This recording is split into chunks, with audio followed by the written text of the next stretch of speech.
The senator from Montana, Steve Daines, sits on the Senate Finance and Foreign Relations Committees. Senator, thank you. This is a very heavy topic. Obviously, you're talking about the hunger crisis in Gaza and those that reside.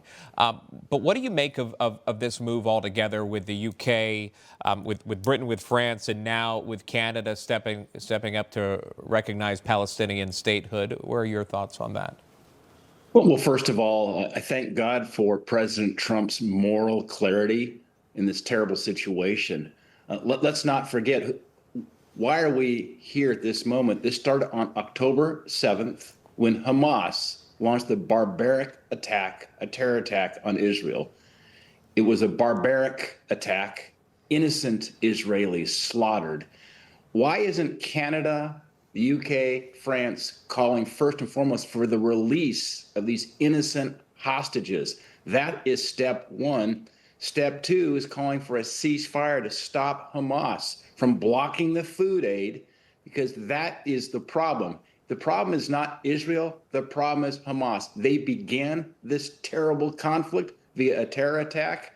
And for Canada and the UK and France to suggest a two-state solution is the answer at this moment, it rewards Hamas and their atrocities. So what you're saying, Senator, is a sentiment that's really being echoed now by the U.S. ambassador to Israel. That would be Mike Huckabee, of course, former Arkansas governor. Our viewers might know him well. But here's what he had to say about Hamas. Listen to this.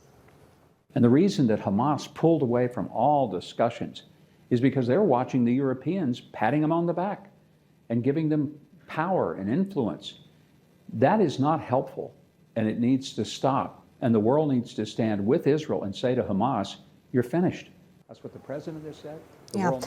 And he goes on, and he really does reiterate that is Donald Trump's view, at least what we gather at this moment. Is there something that you and your colleagues in the U.S. Senate can do to support those hostages and then also, in a sense, just ease the overall suffering in the world? I mean, it's such a big ask, right? But for those families who might have no connection to Hamas that live in Gaza, can something more be done? Yeah, well, look, we all agree with the horrible plight of those innocent Palestinians there in Gaza who are suffering as a result of Hamas. And if we want to see an example of why a two-state solution can fail, look no further than Gaza. Back in 2005, when the Israeli forces withdrew from Gaza and allowed them to have their autonomy, that is when Hamas stepped in, radicalized, won elections, took control of Gaza, and the people suffer because you had terrorists leading the country. This is why Israel's always said they're open to a two-state solution, but this solution starts with Israel and the Palestinians negotiating directly. And it starts with the Palestinians accepting the fact that the Jewish state of Israel has a right to exist. That's where the true peace negotiations would begin. This is a negotiation between the Palestinians and Israel. Canada, the UK, France should stay out of it. This is a moment when Israel needs to do what it needs to do to eradicate Hamas. That is the fastest way to stop the suffering that's going on right now in Gaza with these innocent Palestinians. I want to get your final thoughts on this as our time winds down with you. Former Vice President Kamala Harris saying after, quote, deep reflection, she will not run for California governor in 2026, as previously rumored. But Harris not closing the door on a possible White House run in 2028.